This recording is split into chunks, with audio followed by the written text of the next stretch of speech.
Welcome to Postcolonial Space. I'm Masood Raja, and today yet another brief video about academic writing strategies. And this is precisely based in my own experience, so may not be valid for a lot of you, but if you try it, maybe it will be useful to you. Now, when I am working on a longer project, let's say a book, as I mentioned in one of my earlier videos, I already create different chapters, like just placeholders for them. And then I start writing from the beginning, but in the process, if a thought comes to me and my mind tells me that's in chapter 3, so I just switch to chapter 3 and start writing there, just capture my ideas. And that's a strategy I've talked about previously. But today I precisely want to talk about what works for me when I am writing the first draft. So what works for me has always worked for me is that when I'm writing the first draft, I do not worry about errors. I don't even look at the screen. All I do is sit in front of my computer and write. Whatever comes to my mind about the topic that I'm dealing with. I just write non-stop. Wherever I think, oh, I need to cite so-and-so, I leave myself a hint. Wherever I need to put a date, I put XX. I put placeholders for things where other things will go, but by and large, I just free write. And you'll be surprised how much writing can you generate with this technique. So now I'm older, but when I was younger, as a graduate student, I could sit down in one night after having done my research and everything and write a 30 to 40 page draft in one night. 4 or 5 hours. Now, granted, it would be a terrible draft. There'll be so many errors in it. Every time I'm working on a longer project, after I've written about 15, 20 pages, Microsoft Words, a window opens and I get a warning which says Microsoft has stopped checking the spelling errors because there are too many errors in this document. So the reason there are so many errors is because I'm not worrying about editing myself. I am mostly focusing on capturing my thoughts. And when you have done, let's say, one writing session, don't worry about editing yet. Go take a break, come back, continue, right? And build your thought process.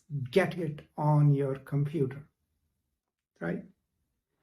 And then in a couple of days, if you do this, you will have, 15 to 20 or 30 pages of extremely rough draft, right? But a draft that has your immediate ideas about your topic discussed, talked about, almost automatically lined up.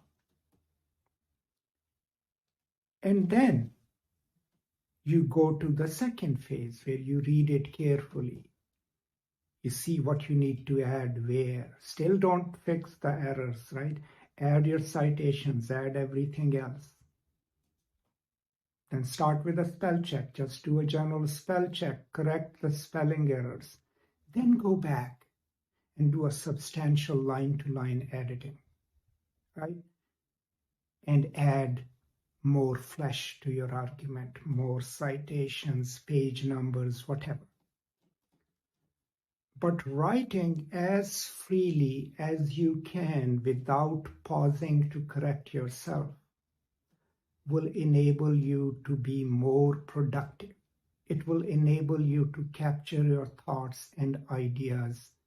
And with the current technologies, Microsoft Word and others, you don't even have to worry about errors because you can always fix them in editing. What the film people call post-process. So try this. I have tried it on shorter essays. I've tried it on 2-page essays. I've tried it on 100-page book chapters. I've tried it on 300-page books, and it has never failed me. And that's my writing style. Like my wife, Jenny, she writes completely differently. Her style is, more deliberate. She would write a few paragraphs and pause and correct it. Some people write like that. But if you haven't developed a style yet, if you're not so-called committed to one way of writing, especially your scholarly writing, try this.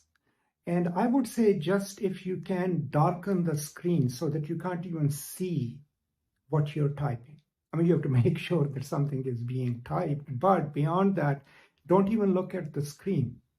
Just go in your zone and start writing. Now, of course, you can't just sit and start doing that. What I'm suggesting is that you've done your research, you've read the books that you needed to read, you have thought about what you're discussing. There is an argument in your mind which you have been developing. And as you start to write, all of that knowledge, comes to bear upon your writing. The only thing that I'm encouraging is write as freely as you can without worrying about corrections. And then, after you have 10, 15, 30, 40 pages, we'll start the tedious work of cleaning it up, adding more materials, adding more discussion, adding more sources. So try this. This is one of the many videos that I've recorded on scholarly writing, right? There's a whole playlist, just watch them. And this is kind of another installment in that series. It's not the process, it's one process which has worked for me over the years exceptionally well. And I hope you do try it. Try it on a shorter project maybe, and then see what happens. Now, the reason I'm insisting on these kind of strategies is pretty simple. That the world in which we live, we are forced to think in a linear fashion. We are forced to act in a linear fashion because we are worried about causality. A causes B and C. An act of writing, we have to reduce it to that kind of serialized writing and thinking. That's how a sentence works, right? But our minds are not linear. Our minds do not just think one and the other and the third thing. No, our minds are complex. I mean, mind is the most complex computer in the world, right? There is scientific research on it. So with techniques like this, what you're encouraging your brain and your mind is to not think in linear terms, but rather you're trying to capture the multidimensionality of your thought. And the only way you can do that is if you freely, with as few constraints as possible, try to capture your thoughts. This technique that I've just shared with you will enable you to do that. Now, try it. Please let me know how it goes. If you have anything that you would like to share that I could adopt and share with others, post it in the comments. Let me know what you think. Also, if you haven't subscribed to the channel, please do so. The subscribe button is below this video. There are also other ways of supporting the channel. I don't need to point that out. Just take a look and see what suits you. I would be very grateful for any kind of support. But the most important thing is watch this video, share it with others, and then share your thoughts and ideas with me. I always welcome them. That's all. Thank you so much. Stay safe. Take care of each other. Be generous and kind. And I will now see you next time. Until then, peace and love.